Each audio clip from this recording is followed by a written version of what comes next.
मधुबाला कमाल की अदाकारा रहीं, लेकिन उनकी फिल्में देखने वाले उनके खूबसूरत चेहरे से अपनी नजर हटा ही नहीं पाते। यही कारण था उनकी अदाकारी की बात कम और उनकी खूबसूरती की बात ज्यादा होती है। दिग्गज अभिनेत्री निरूपा रॉय कहा करती थीं कि मधुबाला के सिर से लेकर पैरों के नाखून तक सब कुछ परफेक्ट था, उनमें कोई दोष नहीं था। मीनू मुमताज कहती थीं कि मधुबाला की त्वचा इतनी कोरी थी कि उनके पान खाने पर पता चल जाता था कि लाल रंग उनके गले के नीचे जा रहा है। शम्मी कपूर तो मधुबाला को देखते ही अपना डायलॉग भूल बैठे थे। देवानंद को मधुबाला की खिलखिलाती हंसी बेहद पसंद थी। उनकी हंसी बेहद मशहूर भी थी। किसी को नहीं पता था कि वो कब और किस बात पर हंसने लगेंगी और कितनी देर तक हंसती रहेंगी। कई बार तो मधुबाला शूटिंग के बीच ही जोर जोर से हंसने लगती थी।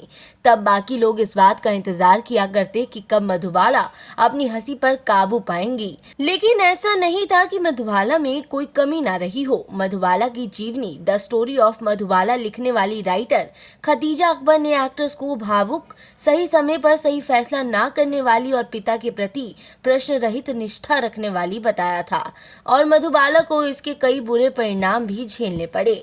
मधुबाला ने अपनी जिंदगी की कमान पूरी तरह से अपने पिता के हाथों में सौंप दी थी। मधुबाला के पिता अताउल्लाह खां पुराने ख्यालों के आदमी थे। वो खुद भी मधुबाला की जिंदगी पर पूरी तरह से काबू करना चाहते थे। यही वजह थी कि उन्हें दिलीप कुमार रद्दी भर भी पसंद नहीं थे। जब मधुबाला दिलीप कुमार के साथ फिल्म नया दौर की शूटिंग कर रही थी तो दोनों के बीच नजदीकियां और बढ़ी। फिल्म की शूटिंग मुंबई में हो रही थी, लेकिन फिल्म के डायरेक्टर BR चोपड़ा को लगा कि फिल्म का कुछ हिस्सा भोपाल में भी शूट किया जाना चाहिए, लेकिन मधुबाला के पिता ने इसकी इजाजत नहीं दी। मधुबाला के पिता को लगा कि अगर फिल्म की शूटिंग मुंबई से बाहर होगी तो दिलीप और मधुबाला के बीच का प्यार और बढ़ सकता है। ऐसे में फिल्म की 10 दिन की शूटिंग पूरी होने के बावजूद मधुबाला को इस फिल्म से निकाल दिया गया और फिल्म में उनकी जगह वैजयंती माला को लिया गया, और इस वाक्य के बाद दिलीप और मधुबाला के बीच की दूरी बढ़ गई। मामला अदालत तक गया। नतीजन दिलीप और मधुबाला के बीच की कड़वाहट और बढ़ गई।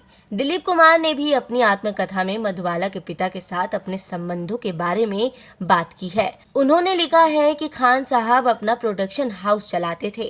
वो 2 स्टार्स को एक छत के नीचे लाना चाहते थे, लेकिन दिलीप कुमार का फिल्में चुनने का अपना तरीका था।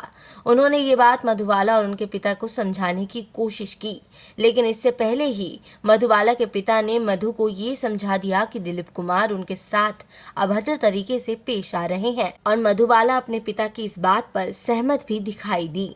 दिलीप कुमार को लगा कि वो एक जाल में फंसने जा रहे हैं और उन्होंने मधुबाला से अपनी शादी तोड़ ली। ऐसे में ये कहना गलत नहीं होगा कि मधुबाला के जीवन में उनके पिता का हावी होना ही उनके जीवन को बर्बाद करने का कारण था। मधुबाला जिनकी खूबसूरती पर हर कोई मर मिटता था, लेकिन उन्होंने जब दिलीप कुमार को अपना दिल दिया तो दिलीप कुमार बस इसलिए पीछे हट गए क्योंकि मधुबाला के पिता उन पर हावी थे। बाद में जाकर मधुबाला ने किशोर कुमार से शादी की। ये किशोर कुमार की भी पहली शादी नहीं थी। वहीं किशोर कुमार भी मधुबाला को अपना पूरा प्यार नहीं दे पाए। कहा जाता है कि मधुबाला की दिल की बीमारी के बाद किशोर कुमार उनका इलाज तो करवाना चाहते थे, लेकिन इलाज के दौरान वो अपने काम में इतने बिजी हो गए कि मधुबाला को दवाइयों के अलावा जिस अपनेपन की जरूरत थी वो उन्हें मिल ही नहीं पाया। इस तरह साल 1959 में महज 36 साल की उम्र में अपने जन्मदिन के 9 दिन बाद यानी 23 फरवरी को मधुबाला का निधन हो गया। अंतिम समय तक मधुबाला एक सच्चे प्यार को तरसती रहीं।